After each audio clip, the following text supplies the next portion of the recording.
أعوذ بالله من الشيطان الرجيم بسم الله الرحمن الرحيم أكان للناس عجبا أن أوحينا إلى رجل منهم أن أنذر الناس وبشر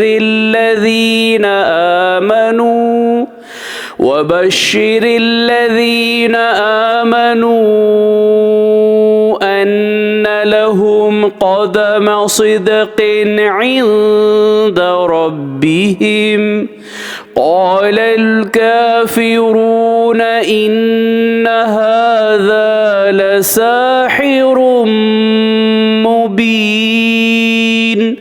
सूरह यूनुस आयत नंबर 2।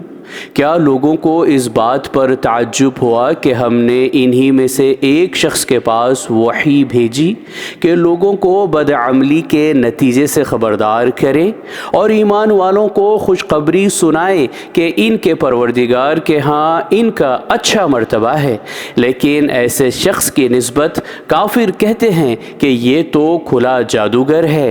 सदक़ल्लाहुल अज़ीम। अल्लाह अज़मत वाले ने सच फरमाया।